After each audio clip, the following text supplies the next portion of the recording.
Menzies, ayer y hoy, aprendiendo del pasado. De Menzies, ayer y hoy. En la militancia política, si hubiera que marcar una generación, se podría determinar que el nacimiento de las redes sociales provocó la muerte de una actividad durante todo el siglo XX y parte del XXI, que fueron las paredes. Es decir, las redes sociales provocaron el silencio de las paredes.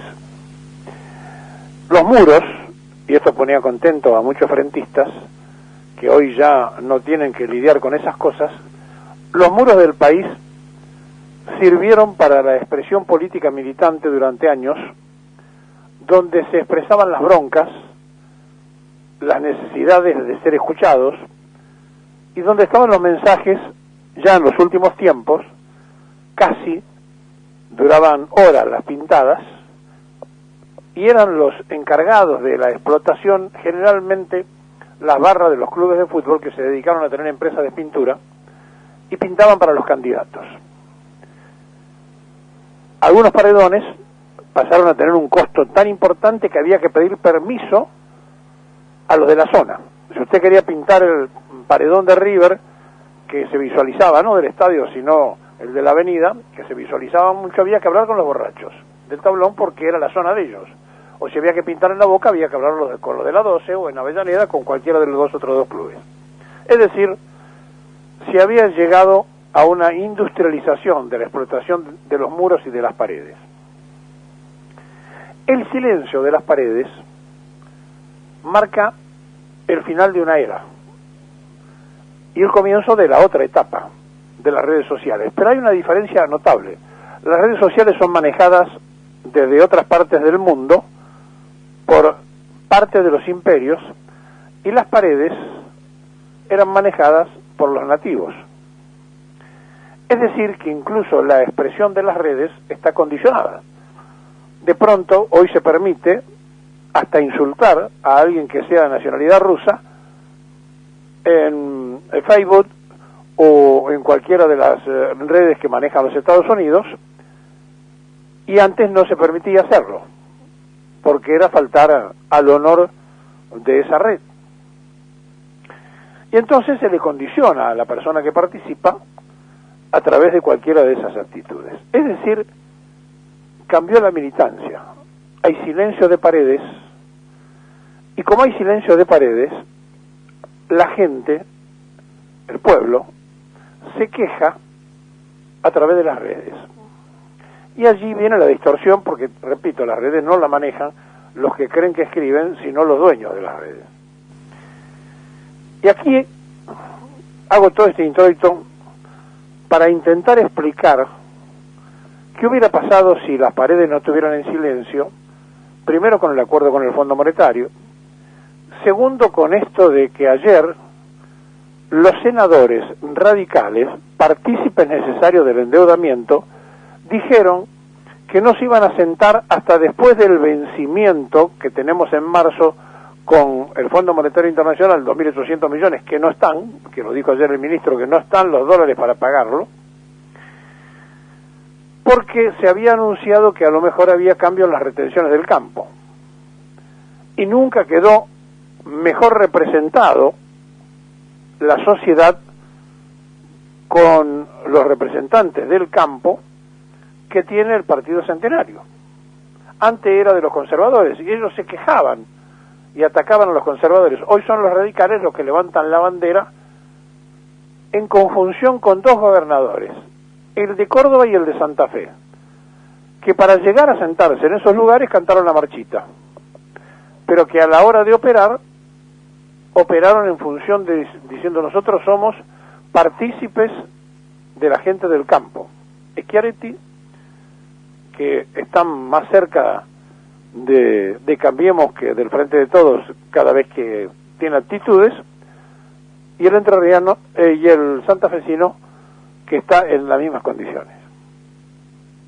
Y eso está marcando que además hay una tremenda carencia de conducción y que está anarquizada la conducción del frente de algunos, que antiguamente se llamó Frente de Todos.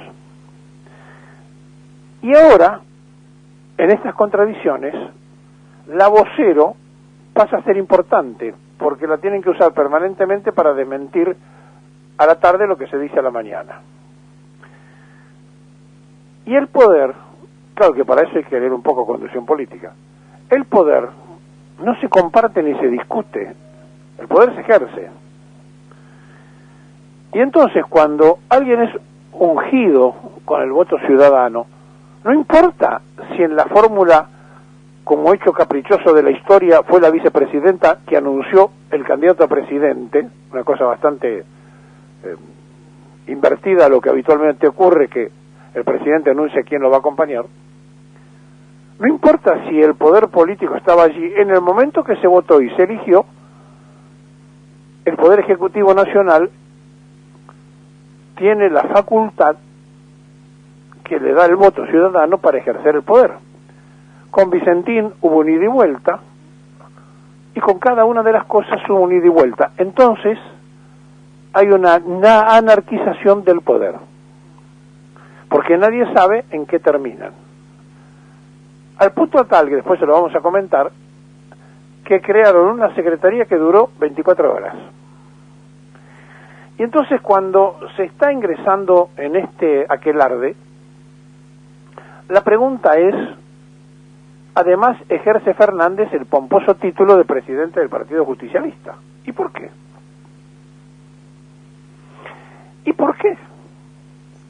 Porque hay una tremenda comodidad en la militancia del PJ que hacen cada vez que hay un presidente transferirle a ese presidente que se haga cargo de todo.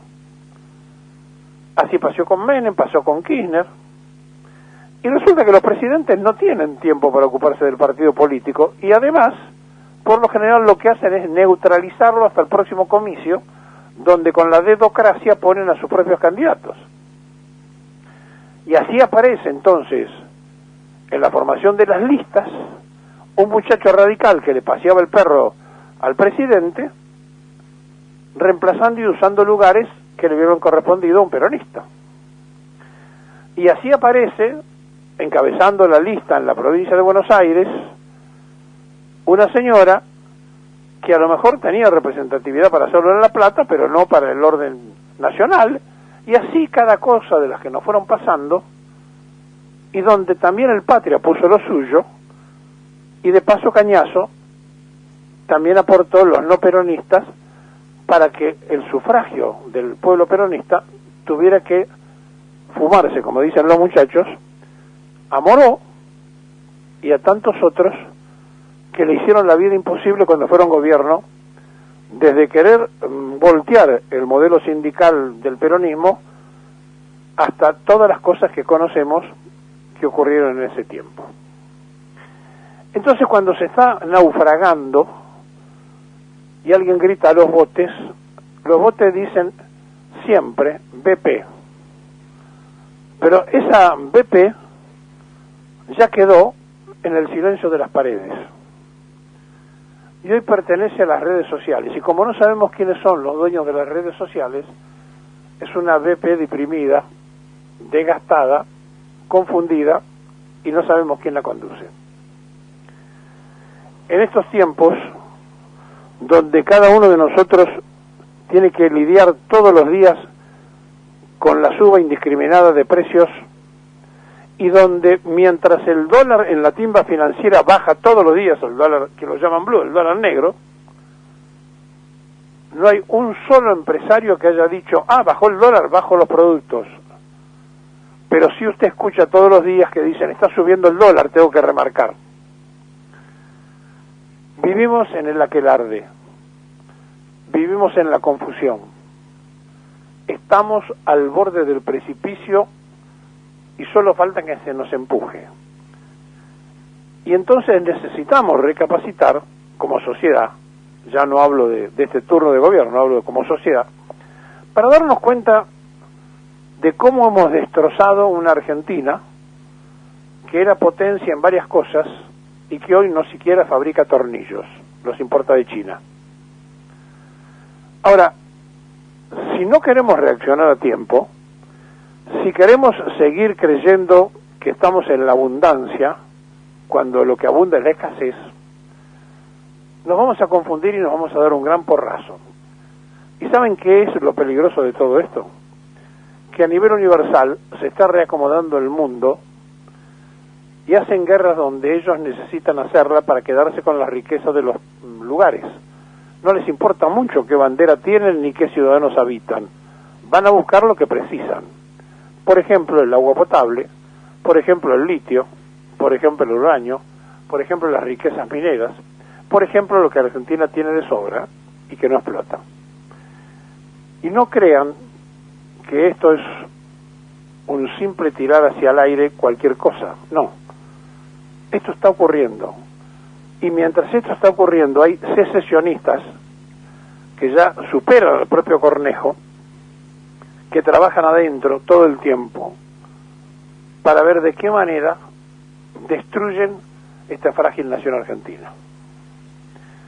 Miren, si los senadores no se iban a sentar porque iba a haber retenciones en el campo, deberíamos investigar cuánto campo tiene cada senador, porque la verdad es que si se llega al día del vencimiento, ya está la cesación de pagos, porque no están los 2.800 millones de dólares. ¿Y saben por qué no están?